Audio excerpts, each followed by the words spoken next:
बिस्मिल्लाहिर्रहमानिर्रहीम। इय्याका नअबुदु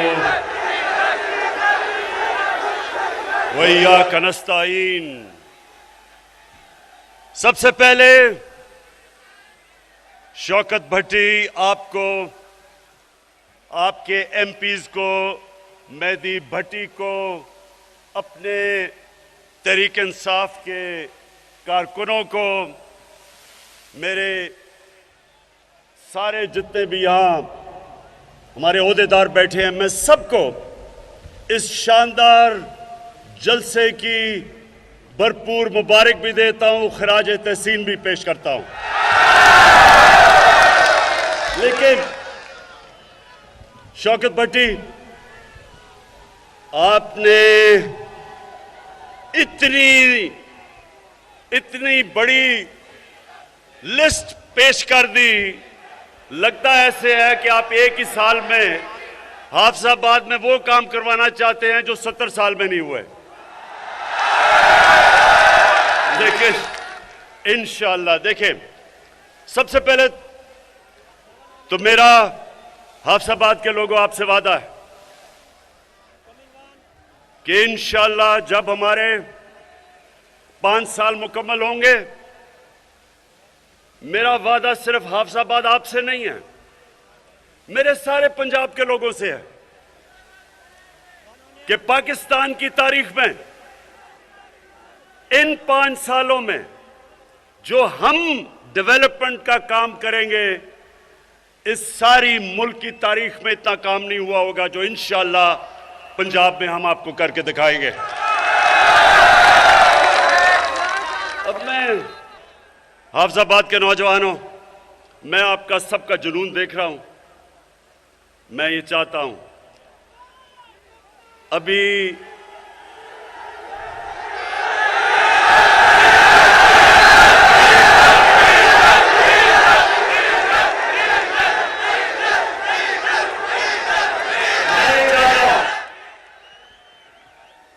कि ये जो आज मैं आपसे बातचीत करने आया हूं, आपने बड़े तहम्मुल से और आराम से मेरी बात सुननी। मैं सबसे पहले एक चीज आपसे पूछता हूं, क्योंकि आप बाशऊर लोग हैं, मुझे ये बताएं कि इमरान खान को सियासत में आने की जरूरत क्या थी 25 साल पहले? अल्लाह इमरान खान को सब कुछ दे चुका था, जो भी मैं जिंदगी में चाहता था अल्लाह वो दे चुका था।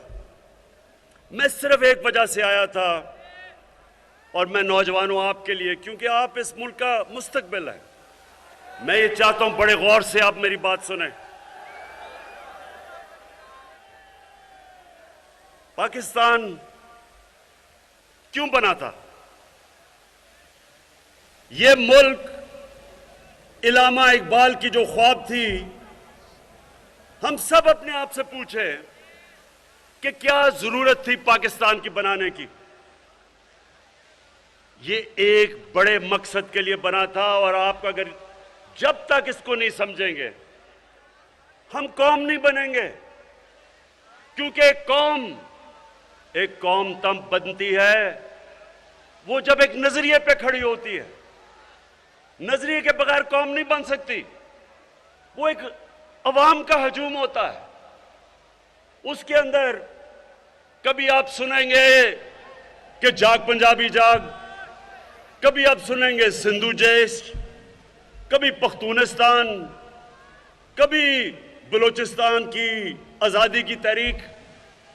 क्योंकि जब तक मेरी कौम को मकसद ना पता चले पाकिस्तान बनाने का, हम कौम नहीं बन सकते। और जब एक कौम अपने नजरिए से हटती है, मेरे पाकिस्तानियों, वो कौम तबाह हो जाती है। हमने एक अजीम कौम बनना था, नहीं बने। और आज मैं आप सबके सामने पहले तो यह रखता हूं कि नजरिया था क्या पाकिस्तान का। नजरिया पाकिस्तान का इल्लामा इकबाल ने बड़ा वाज़ेह किया था कि हमने वो रियासत बननी थी जहां सारी कौम ने इकट्ठा होना था, उस नजरिए पे जो नजरिया हमारा नबी सल्लल्लाहु अलैहि वसल्लम का था। और उन्होंने एक रियासत बनाई थी, मदीना की रियासत। वो क्यों अल्लाह हमें कहता है कि अपने नबी की सुन्नत पे चलो? क्योंकि वो मदीना की रियासत के ऊपर कई सदियों तक मुसलमानों ने दुनिया की इमामत की। जैसे जैसे वो उन असूलों से पीछे हटते रहे, मुसलमान नीचे आते रहे। तो मेरे नौजवानों, मैंने फैसला किया कि मैं अपनी कौम को उसकी तरबियत के लिए एक अथॉरिटी बनाऊं जिसका नाम रहमतुल आलमीन अथॉरिटी है। उसका मकसद क्या है? उसका मकसद अपने नौजवानों को, अपने स्कूल के बच्चों को, सबको बताना कि हमारे नबी सल्लल्लाहु अलैहि वसल्लम की सीरत क्या थी, उनका रास्ता क्या था। सबसे पहले आपने एक चीज समझनी है कि उनको रहमतुल आलमीन क्यों कहते थे? क्योंकि अल्लाह ने कहा था वो सब इंसानों के लिए, सिर्फ मुसलमानों के लिए नहीं, सब इंसानों के लिए रहमत बन के आए थे। उन्होंने मदीना की रियासत में इंसानों को इकट्ठा किया था। उसमें ईसाई भी थे, उसमें यहूदी भी थे, उसमें काफिर भी थे। उन सबको उन्होंने, इंसानों को इकट्ठा किया था एक नजरिए पे। और वो नजरिया ये था मदीना की रियासत में कि सबसे पहले रियासत में अदल और इंसाफ होगा। रियासत इंसानों को एक ही कानून सब इंसानों को रखेगी, यानी कि ताकतवर और कमजोर एक ही कानून की हुक्मरानी, इंसाफ।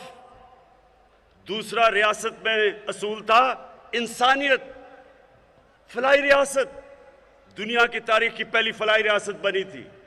और तीसरी खुददारी, कि वो रियासत एक आज़ाद रियासत थी। और इन तीनों के ऊपर भी मैं बात करूंगा, लेकिन उन्होंने उससे अवाम के लिए अल्लाह ने मदीना की रियासत में जो कुरान की आयत थी, अमर बिल मारूफ व नही अनिल मुनकर, अल्लाह ने इंसानों को कहा कि रियासत की तो जिम्मेदारी इंसाफ देना, खुददार कौम, इंसानियत, फलाई रियासत, लेकिन अवाम की जिम्मेदारी क्या थी कि तुम अच्छाई के साथ खड़े होगे और बुराई के खिलाफ जहाद करोगे।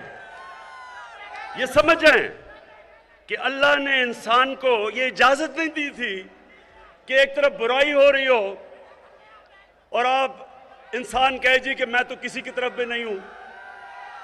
ये मैं 25 साल से अपनी कौम को बता रहा हूं कि जब तक एक कौम बुराई के खिलाफ नहीं खड़ी होगी, उस कौम में बुराई बढ़ जाएगी, वो कौम आगे नहीं बढ़ेगी। जब एक कौम देखेगी कि जुल्म हो रहा है, जुल्म के खिलाफ नहीं खड़े होंगे, जुल्म बढ़ जाएगा। जब एक कौम देखेगी कि करप्शन बढ़ रही है और कौम कुछ नहीं करती, तो माशरे में करप्शन बढ़ जाएगी। जब आप देखते हैं कि माशरे में सेक्स क्राइम बढ़ती जा रही है, बच्चों से ज्यादतियां, रेप, ये माशरा इसका मुकाबला करता है। तो मैं सबसे पहले अपनी कौम को यह बताना चाहता हूं कि मैं 25 साल से अपनी कौम में तबलीग कर रहा हूं कि आपके ऊपर फर्ज है कि हम सब, अगर हमने अजीम कौम बनना है तो हमें सब अच्छाई का साथ देना है। हम जब देखें कि मुल्क के नामवर करप्ट लोग, मुजरिम, अदालतों में जिनके केस, वो जब सब खड़े होके एक तरफ कोशिश करते हैं कि मुल्क की रियासत को गिराने के लिए, पैसा चलाने के लिए, लोगों को खरीदने के लिए, चोरी के पैसे से लोगों के जमीर खरीदने के लिए, तो रियासत की जिम्मेदारी होती है इसके खिलाफ आवाज बुलंद करना, अवाम की जिम्मेदारी होती है, अदलिया की जिम्मेदारी होती है, इलेक्शन की जिम्मेदारी होती है। कौम मुकाबला करती है इसका। मैं नौजवानों, मगरिब में अपना बड़ा टाइम गुजारा क्रिकेट की वजह से। आप यकीन करें कि उनकी जमहूरियत के अंदर किसी की जुर्रत नहीं हो कि वो किसी एमपी के ऊपर, मेंबर ऑफ पार्लियामेंट का जमीर खरीदने की कोशिश करे। उनकी जुर्रत नहीं होती, ना एमपी की, मेंबर पार्लियामेंट की जुर्रत होती है बिकने की, क्योंकि उन्हें पता है कि वो माशरे में नहीं अपनी शक्ल दिखा सकेंगे। एक नौजवानों, ये जरा गौर से सुने, ये सारी जिंदगी बातें आपको काम आएंगी। अमेरिका के अंदर एक बड़ा अमीर आदमी था, उसका नाम बर्नी मैडॉफ था। बहुत अमीर आदमी था, सारे बड़े बड़े लोग उसको जानते थे, फिल्म स्टार वगैरह सब जानते थे। वो करप्शन में पकड़ा गया। अब नौजवानों, ये सुनो, उसे हुआ क्या। जब वो करप्शन में पकड़ा गया, उसके बड़े बेटे ने खुदकुशी की। उसका जो दूसरा बेटा था वो घर से ना निकला और अब घर बैठा बैठा ही मर गया बीमारी में। उसकी बीवी ने तलाक दी, उसकी बहन और उसके खामद ने खुदकुशी की। क्यों? क्योंकि उनको पता था कि माशरे में उनकी जगह खत्म हो गई। कोई घर नहीं उनको बुलाएगा, कोई उनके बच्चों से शादी नहीं करेगा।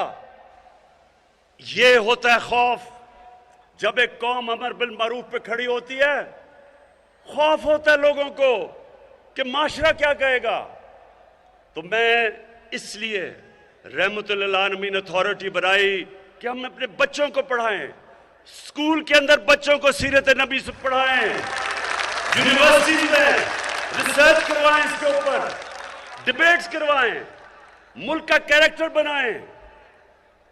एक जब मदीना की रियासत खड़ी हुई थी तो हमारे नबी सल्लल्लाहु अलैहि वसल्लम ने उनका कैरेक्टर, उनको लोगों को उठा दिया था, अखलाकियात उठा दी थी। और इसलिए एक तो ये वजह है कि मैंने ये अथॉरिटी बनाई कि सीरत, नबी की सीरत बच्चे बच्चे को पता हो, फिर वो जो मर्जी करना चाहता है करे, लेकिन हम अपनी रियासत, अपने लोगों में शऊर पैदा करें कि उनको पता तो चले कि ये मुल्क बना क्यों था। हमने तो एक मिसाल बनी थी दुनिया में कि एक मिसाली इस्लामी रियासत क्या होती है। ये तो अल्लामा इकबाल की सोच थी। तो मैं सबसे पहले ये कहना चाहता हूं कि मैं 25 साल पहले जब सियासत शुरू की थी तो मैं इसलिए नहीं आया था कि टमाटर की क्या कीमत है और आलू की क्या कीमत है। मैं इसलिए आया था कि मैं पाकिस्तानियों को एक कौम बनाना चाहता था। मैं देखा कि कैसे कायद आजम के बाद आहिस्ता आहिस्ता हमारी कौम, दुनिया में उसका वकार गिरता गया। मैंने देखा कि कैसे आहिस्ता आहिस्ता हमारे जो हुक्मरान थे उनको पता ही नहीं था कि मुल्क बना क्यों है।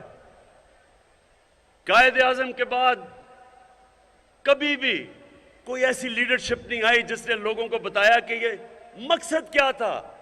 जब पाकिस्तान बनने का ये नारा लगा था कि पाकिस्तान का मतलब क्या, तो ला इलाहा इल्लल्लाह जो नारा था वो इसमें फलसफा था कि कैसे हमने एक गैरतमंद और अजीम कौम बनना है। तो मैं दूसरी बात करता हूं कि हम कौम कैसे बनेंगे। एक तो मैंने रहमतुल्लाह आलमीन का आपको कहा, दूसरा हमने फैसला किया कि हम अपनी कौम में एक तालीमी निसाब लेके आएंगे। अभी तक अंग्रेज का बनाया हुआ निसाब के इंग्लिश मीडियम छोटे से तबके के लिए, अच्छी नौकरियां उनके लिए, अवाम के लिए उर्दू मीडियम, फिर एक तरफ दीनी मदरसे।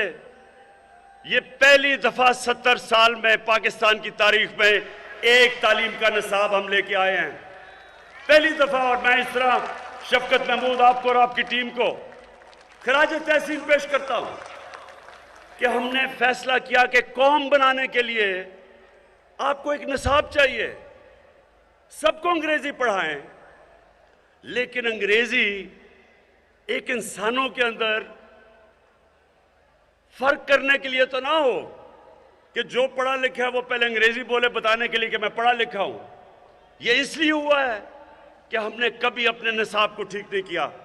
तो इंशाअल्लाह ये जो हमने किया है, ये अभी शुरू किया 5 क्लासेस तक, सबको अंग्रेजी पढ़ाएंगे, लेकिन सबको एक निसाब पढ़ाएंगे। हमने अपने दीनी मदरसों को भी, उनको भी हम बीच में लेके आ रहे हैं कि उनको भी और सब्जेक्ट पढ़ाए जाएं, ताकि हमारे दीनी मदरसे के बच्चे भी ऊपर आ सकें, वो भी जनरल बन सके, जजेस बन सके, डॉक्टर बन सके।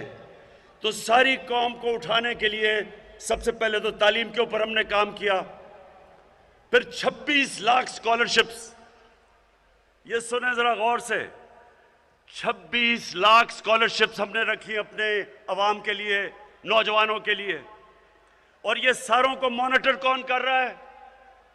मेरा प्राइम मिनिस्टर ऑफिस से हम 26 लाख स्कॉलरशिप्स को देख रहे हैं कि वो मेरिट पे जा रही हैं। कहीं कोई तालिब इल्मों को कोई मसले नहीं आ रहे। और अगर ऐसे हमारे बच्चे जो बड़े ज़हीन हैं उनको स्कॉलरशिप्स मिले मेरिट के ऊपर, तो एक तो स्कॉलरशिप्स हमने शुरू की हैं। फिर एक और काम किया है टेक्नोलॉजी के लिए। ये पहली दफा पाकिस्तान में मैं 2 यूनिवर्सिटीज बना रहा हूं जिसमें सारी लेटेस्ट टेक्नोलॉजीज हैं। डॉक्टर अतार रहमान और हमारे बड़े जबरदस्त इस वक्त एयरफोर्स के चीफ जो हैं, इनके साथ मिलकर हम एरोस्पेस की लेटेस्ट टेक्नोलॉजी की यूनिवर्सिटी बना रहे हैं, ताकि पाकिस्तान भी अपनी जहाज बना सके। 100 साल से किसी ने नहीं सोचा कि हम बाहर से चीजें लेते हैं। हमारे पास अक्ल भी है, हमारे पास ज़हीन लोग हैं, हर किस्म का प्रोफेशनल है, क्यों नहीं हम अपने जहाज बनाते? तो ये जो हमने इसलिए नहीं बनाते कि हमारे पास कोई यूनिवर्सिटी नहीं है। और एरोस्पेस की टेक्नोलॉजी की तो 2 यूनिवर्सिटीज शुरू कर दी हैं बनानी, और इंशाअल्लाह इन यूनिवर्सिटी से आप देखेंगे कि मुल्क अपने पैर पर खड़ा होगा। हम लोगों से ये चीजें नहीं मंगवाएंगे। अच्छा, उसके बाद मेरे नौजवानों, अब मैं आपको जो सबसे जरूरी बात बताना चाहता हूं। हमारे नबी सल्लल्लाहु अलैहि वसल्लम जब मदीना की रियासत में उनके पास थोड़े से भी मुसलमान हुए थे, 5000 या 6000 मुसलमान थे। ये जरा गौर से सुने, तारीख का हिस्सा है। 628 और 629 उन्होंने 2 खत लिखे। अब सोचे कि मुसलमान थोड़े से चंद हजार थे, और खत लिखा उन्होंने एक सुपर पावर को। दुनिया बटी हुई थी 2 सुपर पावर्स के बीच में। एक था पर्शियन एम्पायर, एक सुपर पावर एक तरफ मशरिक में, और मगरिब में थी रोम बैजेंटाइन एम्पायर। उन्होंने दोनों सरबराह को एक खत लिखा, दोनों को एक पैगाम दिया कि मैं अल्लाह का पैगाम लेके आया हूं, अगर तुम इस पैगाम पे चलोगे तो तुम्हारी बेहतरी है। अब सोचें कि एक लीडर, दुनिया के तारीख का सबसे अजीम लीडर, उसकी शान देखें कि जब उनकी फौजें लाख लाख लाख लाख से ज्यादा बड़ी फौजें और जदीद हथियार थे, ये कुछ भी नहीं थे, थोड़े से हजार मुसलमान थे। लेकिन दुनिया के लीडर को जरा देखें कि उसने उनको ये नहीं कहा कि मैं इमदाद चाहता हूं, उन्हें ये नहीं कहा कि मैं तुम्हारे से कर्जे चाहता हूं, उन्होंने कहा मैं सच का पैगाम लेके आया हूं। और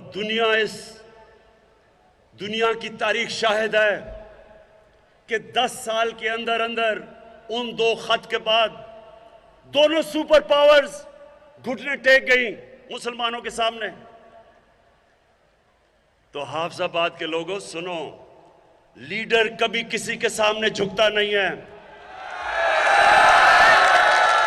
हमारे नबी सल्लल्लाहु अलैहि वसल्लम ने उन्होंने उनकी सुन्नत यह है कि ला इलाहा इल्लल्लाह इंसान को गैरत देता है। जब वो एक इंसान ला इलाहा इल्लल्लाह पढ़ लेता है, वो किसी झूठे खुदा के सामने नहीं झुकता। और हमारी बदकिस्मती कि हमारे जनाब यहां का प्राइम मिनिस्टर अमेरिकी सदर के सामने बैठता है, कांपे टांग रही होती हैं उसकी, हाथ में पर्ची पकड़ी हुई होती है कि कहीं मेरे मुंह से कोई गलत चीज ऐसी ना हो जाए कि अमेरिका का सदर नाराज ना हो जाए। जब एक मुल्क का लीडर इस तरह किसी के सामने टांगे कंपाता है तो उसके बाद वो कौम को गिरा देता है, कौम गिर जाती है। कौम को तो लीडर उठाता है। हमारे यहाँ जो लीडर, सबसे अजीम लीडर कायदे आजम मोहम्मद अली जिन्ना, एक गुलाम हिंदुस्तान में आजाद लीडर था, एक आजाद इंसान था। उसको देख के मुसलमानों को फख्र होता था, कभी किसी के सामने नहीं झुकता था। और हमारी अभी क्या हुआ जरा ये सुने। यूरोपियन यूनियन के एम्बेसडर्स ने मिलके खत लिखा कि इमरान खान को और हमारी हुकूमत को रूस के खिलाफ बयान देना चाहिए। अब ये सारे प्रोटोकॉल के खिलाफ है, ये सारे डिप्लोमेटिक प्रोटोकॉल्स के खिलाफ है कि एम्बेसडर्स ओपन लेटर लिख दें। और मैंने उनकी सही तनकीद की। मैंने उनको यह कहा कि तुमने हिंदुस्तान से इस तरह जुर्रत है खत लिखने की, और किसी मुल्क को लिखोगे ऐसा खत? और मैंने ये पूछा कि हम एक आजाद मुल्क हैं, हम किसी के गुलाम नहीं हैं। हमारे यहां अब ये सुने, पहले तो 2-3 लोगों की स्टेटमेंट्स आ गई। फजल रहमान ने कहा जी बड़ा इमरान खान ने बड़ा जुल्म कर दिया।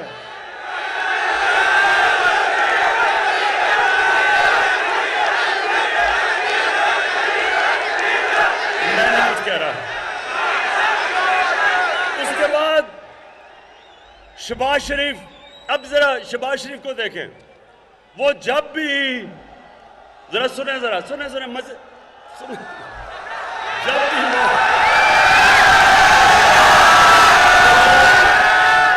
आप देखते होंगे जब वो कोई बाहर का एम्बेसडर गोरा आता है उसके सामने, तो वो जल्दी से अपनी टाई कमीज पहन के ना तो अपना सूट पहन लेता है कि सर मैं भी आप ही की तरह हूं। और फिर वो कहता कि जी ओहो इमरान खान ने बड़ा जुल्म कर दिया कि यूरोपियन अंग्रेजों की उन्होंने तनकीद कर दी। उसके बाद कांपे टांग रही। बिलावल कहता है कि ओहो इमरान खान ने पाकिस्तान पे जुल्म कर दिया। मेरे पाकिस्तानियों जरा गौर से सुने, मैं इन सबसे बेहतर मगरब को जानता हूं। मेरी जिंदगी के कितने साल गुजरे, क्रिकेट खेलता था सारी दुनिया में। मैं मगरबी ज़हनियत को अंदर से जानता हूं। जो लोग उनके जूते पॉलिश करते हैं वो उनको हकारत से देखते हैं। जो लोग अपनी कौम के मफादात के लिए खड़े होते हैं वो उनकी इज्जत करते हैं। आपने देखा, सुनो,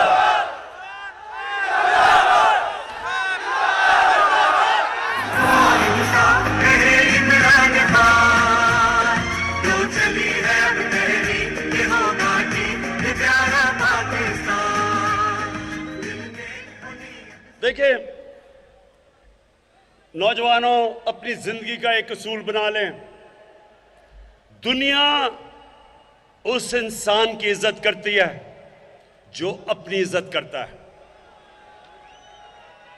जो इंसान या मुल्क अपनी इज्जत नहीं करता, दुनिया उसकी इज्जत नहीं करती। हमारे मुल्क में 10 सालों में, ये जरा गौर से सुने, 10 सालों के अंदर 2008 से लेकर 2018 तक 400 से ज्यादा ड्रोन अटैक्स किए उस मुल्क ने जिसके लिए हम जंग लड़ रहे थे। हमारे दो सरबराह आसिफ जरदारी और नवाज शरीफ, एक दफा इन्होंने उसकी मजम्मत नहीं की। ये दुनिया के सारे कानून के खिलाफ है कि आप बमबारी करें और दहशतगर्द कहें जी, मैं जिसको मारें कहें जी दहशतगर्द है। कहीं दुनिया का कानून ये इजाजत नहीं देता। और फिर एक तरफ पाकिस्तान उनके लिए जंग लड़ रहा है और वही हमारे ऊपर बमबारी कर रहे हैं। मैं बार बार इनकी मुखालफत की, मैंने धरने दिए, मैंने हर जगह कहा कि यह इंसानी हुकूक के खिलाफ है। मैंने अमेरिका में जाके ये कहा, मैंने बरतानिया में ये स्टेटमेंट्स दी। एक जगह यूरोपियन यूनियन के एम्बेसडर्स, शाह महमूद कुरैशी भी मेरे साथ थे, शिरीन मजारी भी थी। वो सारे कोई 20 एम्बेसडर बैठ के मुझे कह रहे थे कि तुम क्यों मुखालफत कर रहे हो ये ड्रोन अटैक्स की। कहते वो तो दहशतगर्द मार रहे हैं, तो आप क्यों मुखालफत कर रहे हैं। ये शाह महमूद को याद होगा और शिरीन को, मैंने उनको कहा कि लंदन में एक हमारा दहशतगर्द बैठा है 30 सालों से, उस दहशतगर्द ने जितने कराची में लोगों को कत्ल किया है, कोई भी दहशतगर्द जो तुम मार रहे हो उसने इतने कत्ल नहीं किए। फर्क यह है कि उसने पाकिस्तानियों का कत्ल किया है, पाकिस्तानियों के खिलाफ दहशतगर्दी की है, और वो आराम से लंदन में बैठा है। हम कहते हैं कि जनाब हमें दो, आप कहते हैं जी कानून में, आप कहते हैं अदालत में आके साबित करें। तो मैंने उससे कहा कि अगर पाकिस्तान, अगर आप हमें इजाजत देंगे कि हम ड्रोन अटैक करके उसको लंदन में मार दें। इनको याद है शाह महमूद को, मैंने उससे जब पूछा, मैंने कहा आप हमें इजाजत देंगे, और अगर आप इजाजत नहीं देंगे और कभी भी कोई भी महजब माशरा नहीं देता, तो क्या हम आपके कमी हैं कि आप यहां के ड्रोन अटैक्स मार रहे हैं।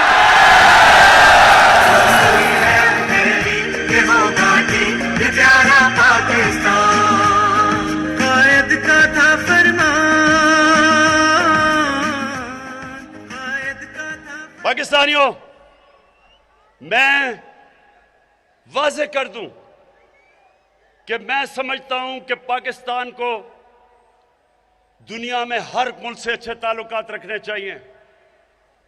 अमेरिका से अच्छे ताल्लुकात रखने चाहिए, बहुत बड़ी पावर है, हमारी तिजारत उसके साथ है, हमारे बड़े अजीम पाकिस्तानी वहां रहते हैं। लेकिन मैं 22 करोड़ पाकिस्तानी का वजीर आजम हूं। मेरी जो जिम्मेदारी है कि मैं अपने पाकिस्तानियों के हुकूक की हिफाजत करूं, मैं अपने पाकिस्तान के मफादात की हिफाजत करूं। मैं ये कभी इजाजत नहीं दूंगा कि कोई आके फॉरेन पॉलिसी ऐसी हो कि हम किसी को खुश करते करते अपने मुल्क को नुकसान पहुंचाएं, मैं ये कभी इजाजत नहीं दूंगा। मैंने अब ये जरा गौर से सुने, मैंने अमेरिकी सदर को मिलने गया। आपने देखा भी होगा डोनाल्ड ट्रंप को जब मैं मिलने गया, मैं सबसे पहले आपको बताऊं कि मैंने कम से कम खर्चा क्यों किया। मैं कमर्शियल फ्लाइट पे गया, मैं होटल में भी नहीं ठहरा, मैं पाकिस्तान की एम्बेसी के कमरे में ठहरा।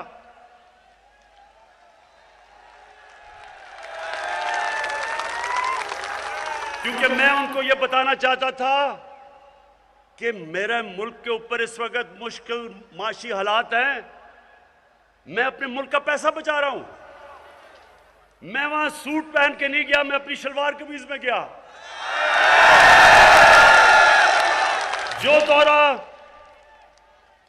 जो दौरा नवाज शरीफ और जरदारी ने $12 लाख से और $14 लाख में किया, वो मैंने $1.5 लाख में किया,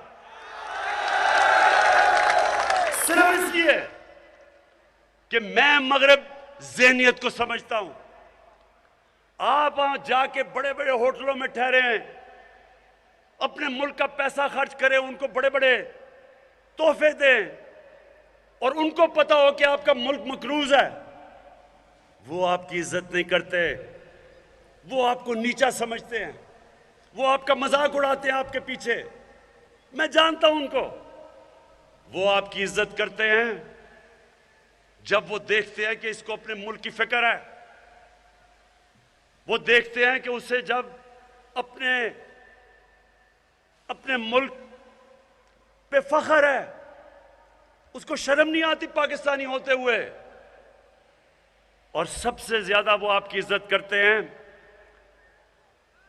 और ये सुने जरा गौर से, जब भी मेरे पास कोई बाहर से कोई सरबरा मुल्क का आता है, कोई फॉरेन मिनिस्टर आता है, तो सुने पाकिस्तानियों, मेरी एजेंसीज, मेरा फॉरेन ऑफिस मुकम्मल तौर पे उसके ऊपर बताता है कि उसने तालीम किधर हासिल की, उसने सियासत से पहले क्या किया, उसका पेशा क्या था, उसने पैसा क्या बनाया, वो ईमानदार है या नहीं, पूरा मेरे पास उसकी डिटेल आती है उसके मिलने से पहले। इसी तरह जब पाकिस्तान का सरबराह जाता है बाहर के मुल्क में, तो उनके पास हर चीज उसके ऊपर आ जाती है कि इसकी तालीम क्या है, इसकी सियासत में क्या इसका पोजीशन है, क्या ये ईमानदार है या नहीं। और जब उनको ये पता चलता है कि हमारे वजीर आजम के अरबों डॉलर की प्रॉपर्टीज बाहर पड़ी हैं, ये याद रखें कि उनकी एजेंसीज मुकम्मल तौर पे बता देती हैं कि उनके पैसे किधर हैं। उनकी लंदन में तो क्या पाकिस्तान में भी कोई प्रॉपर्टी नहीं, उनको सब पता चल जाता है। उनके पास एक एक चीज होती है। इसलिए अगर अल्लाह ने मुझे बाहर इज्जत दी, तो उनको सबको पता है कि मेरा कोई पैसा बाहर नहीं पड़ा। उन सबको पता है कि मैंने अपने मुल्क से करप्शन नहीं की। वो आपकी इज्जत करते हैं। और अल्लाह का शुक्र है, अल्लाह का शुक्र है कि चाइना में गए, उन्होंने हमारी इज्जत की। आपने देखा होगा कि उन्होंने रिकॉर्ड टाइम पे, हाफिजाबाद ये याद रखो, रिकॉर्ड टाइम में चाइना ने हमें फाइटर जहाज दिए, J-10C, जो आपको पता होना चाहिए कि ये 1982 के बाद पाकिस्तान के पास इस तरह के जहाज आए हैं, और ये हमारे तहफ़्फ़ुज़ के लिए। और जो लगने थे 2 या 3 साल, 7 महीने में उन्होंने हमें ये JC-10 की स्क्वाड्रन दी है। ये F-16 के बाद सबसे बड़ा पाकिस्तान की हिफाजत के लिए चाइना ने दिया है, क्योंकि इज्जत करते हैं।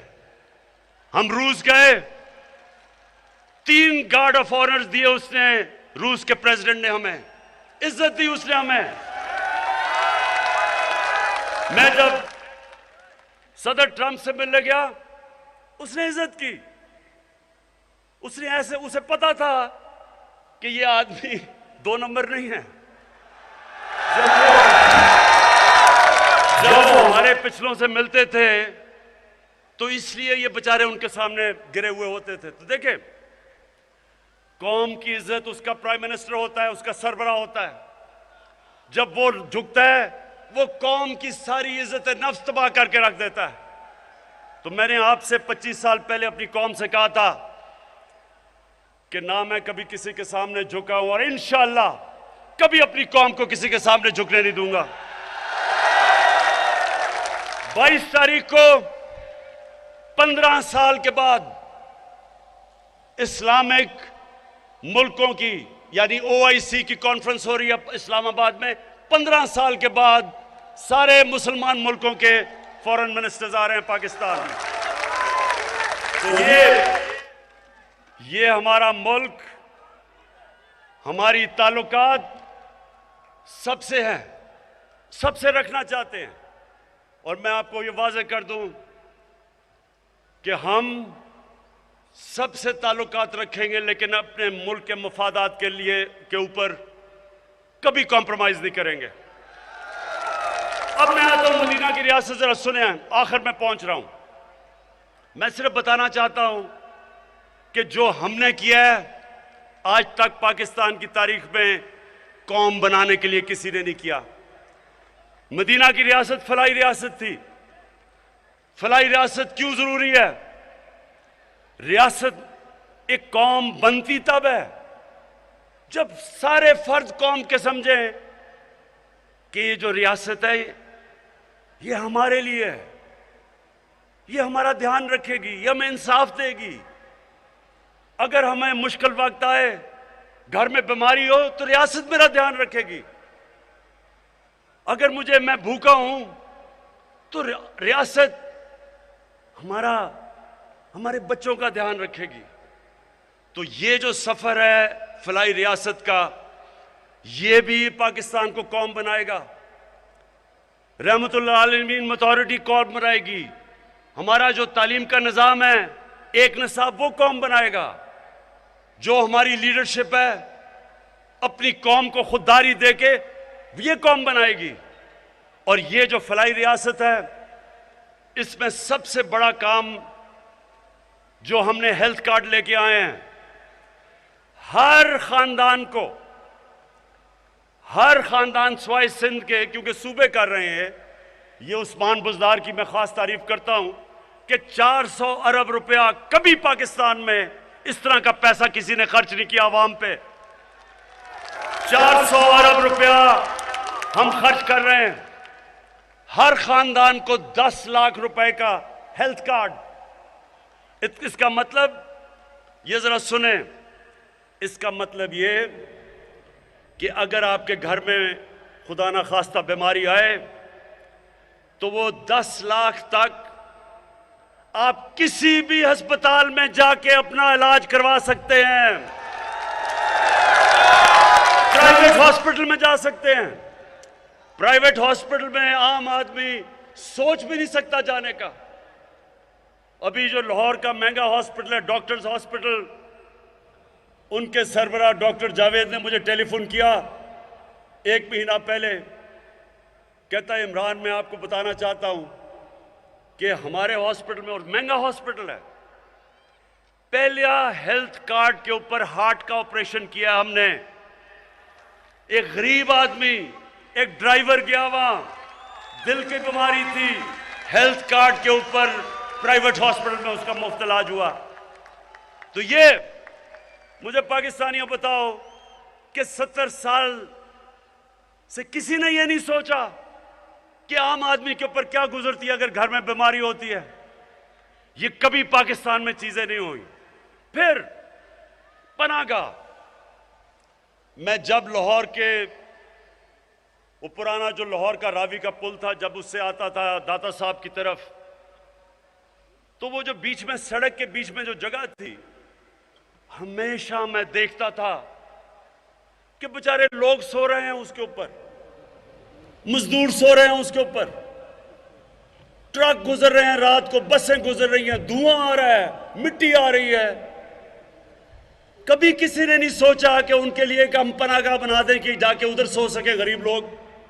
कभी किसी ने नहीं सोचा, कभी किसी में यह रहम नहीं आया। कितना पैसा लगता है, कम से कम सोचे तो सही कि मजदूर बेचारे बाहर से आते हैं शहर में काम करने के लिए, अपने बीवी बच्चों का पेट पालने के लिए, तो पैसे बचाने के लिए बेचारे सड़क पे सो जाते हैं, ताकि जो भी हम पैसा बचाएंगे तो हम बच्चों को, बीवी बच्चों को भेज सकें। लेकिन कभी रियासत में किसी ने नहीं ये सोचा, क्योंकि एहसास ही नहीं है। हमने पहली दफा, मैं आपको बताऊं, पनाहगाह के अब हम सारे पाकिस्तान में बना रहे हैं मॉडल। हम ऐसा कैसा कर रहे हैं कि पनाहगाह, उसके अंदर एक बनेगी पनाहगाह जिधर लोग रात को सो सकते हैं, खुली हुई हैं, लेकिन इसको और बेहतर अब कर रहे हैं। उनको उसल खाने, नहा सकते हैं, उनको खाना मिलेगा 2 वक्त का, मुफ्त खाना खाएंगे, ताकि उनको किराए पे पैसा खर्च ना हो, ताकि खाने पे पैसा खर्च ना हो, और जो भी मजदूरी का पैसा हो वो अपने बीवी बच्चों को भेज सके। और इन पनाहगाहों के साथ साथ अब हम दुकानें बनाएंगे, दुकानों से आमदनी आएगी, पनाहगाह का खर्चा जाएगा। उसके साथ एहसास सेंटर खोलेंगे, उनकी ट्रेनिंग करवाएंगे, तो इंशाअल्लाह ये फलाई रियासत की तरफ पूरा हमारा रास्ता है। फिर कामयाब पाकिस्तान, शहरों के अंदर और देहातों में 20 लाख खानदानों के ऊपर हम क्या कर रहे हैं, सूद के बगैर 5 लाख कर्जा, अपनी बिजनेस शुरू कर सकें, अपने किसान अपने खेत पे लगा सके। 20 लाख रुपया सूद के बगैर कर्जा दे रहे हैं, अपना घर बना सकें। उसके अलावा टेक्निकल एजुकेशन, ये सारा एक खानदान के लिए टेक्निकल एजुकेशन दे रहे हैं। फिर ये पहली दफा, ये सारी चीजें पाकिस्तान में पहली दफा हो रही हैं। फिर अब सबसे ज्यादा एक इंसान क्या चाहता है कि मेरे सर के ऊपर छत हो, अपना घर हो। अब शहरों के अंदर इतना महंगा घर बनाना, लोग, आम आदमी घर ही नहीं बना सकते। हमारी ये कच्ची आबादियां बढ़ती जा रही हैं क्योंकि लोग अपना घर नहीं बना सकते। तो पहली दफा, आप सुनो मेरे पाकिस्तानियों, पहली दफा हमने बैंकों के साथ मिलके, हुकूमत ने भी पैसा डाला है, बैंकों ने पहली दफा कर्जे देने शुरू हुए उन लोगों को, मजदूरों को, वेल्डर को, मोची को, दर्जी को। और कैसे कर्जे, अब क्या किया हमने, जो वो किराए का जो किस्त देते थे 1 महीने की किराए के लिए, उसी किस्त को हमने बैंकों से कर्जा ले लिया। बजाय किराया देने के वो बैंकों को किस्त देते हैं और घर उनका अपना हो जाता है। अब तक 60 अरब रुपए, अब तक 60 अरब रुपए पाकिस्तान की तारीख में पहली दफा बैंकों ने ये छोटे लोगों को कर्जे दिए हैं। इससे पहले सिर्फ पैसे वालों को कर्जे मिलते थे। और इंशाअल्लाह मेरा इसको हम बढ़ाते जाएंगे, और मेरी ख्वाब यह है कि मेरे आम लोगों के लिए हम सस्ते कर्जे दें ताकि वो अपने घर बना सकें। फिर हम, महंगाई का दौर है, एहसास राशन, एहसास राशन अब हम शुरू कर रहे हैं। 2 करोड़ खानदान को हम पैसा दे रहे हैं, वो जाके घी, आटा और चीनी 30% इसके ऊपर उनको रियायत मिलेगी करियाना स्टोर से। ये पूरे पाकिस्तान में 2 करोड़ खानदान के लिए हम कर रहे हैं। और उसके बाद ये सुने जरा, ये सुने मेरे नौजवानों, जो मुझे सबसे ज्यादा खुशी है, हमने रिकॉर्ड टैक्स इकट्ठा किया। पहली दफा पाकिस्तान के लोगों ने इतना टैक्स दिया। उस टैक्स से आज हमने बजाय पेट्रोल और डीजल की कीमत 20 रुपए बढ़ाना, हमने पेट्रोल और डीजल की कीमत 10 रुपए नीचे कर दी है। 5 रुपए यूनिट बिजली की कीमत कम कर दी है। और इसके लिए ये जरा सुने, आज अमेरिका में 220 रुपए का पेट्रोल है, बर्तानिया में 350 रुपए का है, हिंदुस्तान में 220 रुपए का है, दुबई में 151 रुपए का है। उनका अपना तेल जमीन से निकलता है, पाकिस्तान बाहर से मंगवाता है, और पाकिस्तान में 150 रुपए लीटर है। सारे इलाके से सबसे सस्ता आज भी हमारा पेट्रोल है, क्योंकि हम पैसे दे रहे हैं, टैक्स का पैसा, ताकि अवाम पे बोझ ना पड़े। और इंशाअल्लाह जैसे जैसे मेरी कौम टैक्स देती रहेगी, वैसे वैसे मैं आपके ऊपर पैसा खर्च करता रहूंगा, बोझ आपका कम करता रहूंगा। और मैं अब मायशत के ऊपर आ रहा हूं। ये जरा मेरी गौर से सुने, मैं आखिर अब तकरीर खत्म करने वाला हूं। ये जरा गौर से सुने अब बात। 100 साल में एक दफा इतना बड़ा अजाब है जो कोरोना है। 100 साल में इतना बड़ा बुरहान आया दुनिया के अंदर। जब बुरहान आया तो मेरे पाकिस्तानियों, सारी दुनिया ने लॉकडाउन लगा दिए, सारा कारोबार बंद कर दिया, लोगों को घरों में बंद कर दिया। हिंदुस्तान ने भी कर दिया। मुझे सबने कहा कि आप भी पाकिस्तान में लोगों को बंद कर दें। मैंने बार बार लोगों से एक सवाल पूछा कि मुझे बताओ कि अगर मैं लॉकडाउन लगाऊंगा, मेरे दिहाड़ीदार का क्या बनेगा, टैक्सी ड्राइवर का क्या बनेगा, रिक्शा ड्राइवर का क्या बनेगा, छाबड़ी वाले का क्या बनेगा। जो आदमी पैसा कमाता है और अपने बच्चों को पालता है, जो दिहाड़ी कमा के बच्चों को खाना देता है, उसका क्या बनेगा। सिंध ने मेरी बात नहीं मानी, सिंध हुकूमत ने लॉकडाउन लगा दिया। मुझे बुरा भला कहा गया। सारी ऑपोजिशन पार्टीज की तकरीरें मौजूद हैं। हर जगह उन्होंने कहा कि इमरान खान मुल्क को मरवा देगा। तो मेरे हाफिजाबाद के नौजवानों, अल्लाह का करम हुआ कि आज 2 साल के बाद सारी दुनिया ये कह रही है कि जो इमरान खान और पाकिस्तान ने कोरोना पे जो उन्होंने हिकमत अमली की थी, वो दुनिया में सबसे अच्छी है। दुनिया आज हमारी हिकमत अमली पे चल रही है। तो मैं सिर्फ आपको ये कहना चाहता हूं कि अगर हम इतने नाहिल थे, तो सबसे मुश्किल वक्त में जो पाकिस्तान ने हिकमत अमली इख्तियार की, दुनिया ने उसकी तारीफ की। वर्ल्ड हेल्थ ऑर्गेनाइजेशन ने, वर्ल्ड इकोनॉमिक फोरम ने, इकोनॉमिस्ट ने पाकिस्तान को दुनिया के टॉप 3 मुल्कों में रखा। हमने अपने मुल्क अवाम को भी बचाया, अपनी माशत को भी बचाया। और कोरोना के दौर में पाकिस्तान की माशत माशाअल्लाह अल्लाह के करम से 5.6% पे बढ़ी। 5.6%। सब दंग रह गए। हमारी रिकॉर्ड, ये जरा सुने, रिकॉर्ड एक्सपोर्ट, टेक्सटाइल की रिकॉर्ड एक्सपोर्ट, बाहर से पाकिस्तानियों ने जो पैसे भेजे रेमिटेंसेस, वो रिकॉर्ड।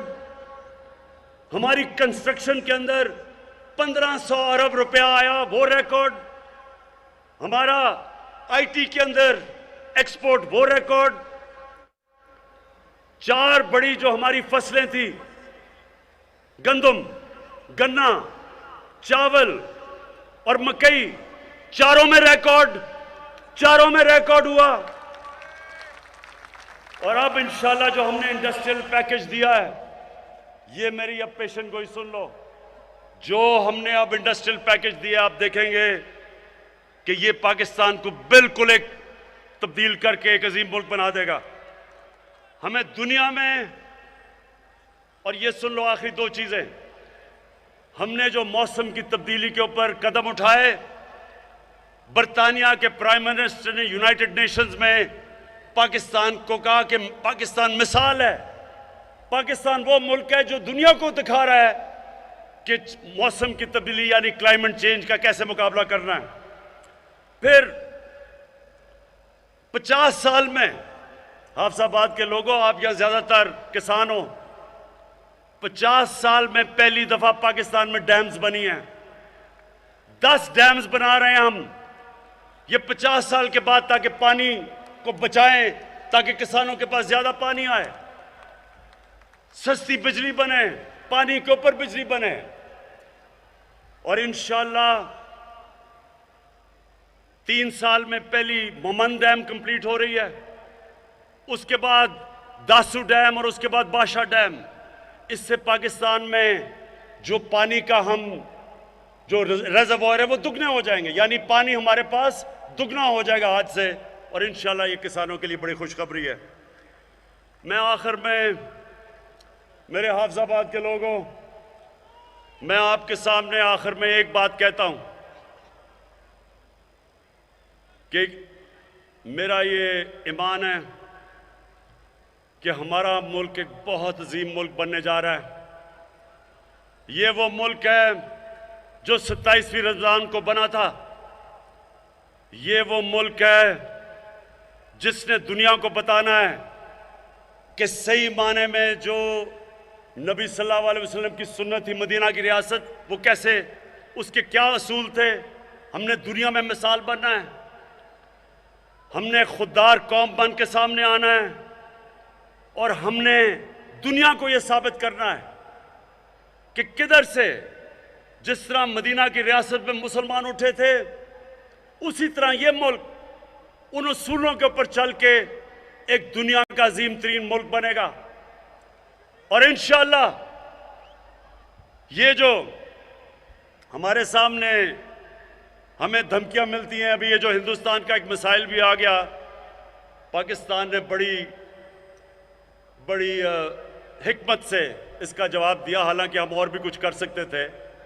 लेकिन आज मैं आपको कह दूं, हमारा मुल्क वो है जो अपनी दिफा कर सकता है, जो इस वक्त सही रास्ते पे चला गया है, जिसकी माशत सही जा रही है, और जो इंशाल्लाह अगले 1.5 साल होंगे उसमें आप देखेंगे कि ये मुल्क उधर पहुंच जाएगा जो, अगर हम 1947 में सही माने पे चल पड़ते तो आज हम कहां के कहां पहुंच चुके होते। और हाफिजाबाद के लोगों और नौजवानों, इसकी कोई फिक्र ना करें कि ये जो सब इकट्ठे होकर कोशिश कर रहे हैं कि हुकूमत गिर जाएगी, ये आपके सामने होगा। आने वाले दिनों में आप सब देखेंगे कि ये बजाय हुकूमत के गिरने के, ये जो 3 चूहे निकले हैं करने चले शिकार, इन तीनों का इंशाल्लाह आप शिकार होते देखेंगे। पाकिस्तान पाइंदाबाद।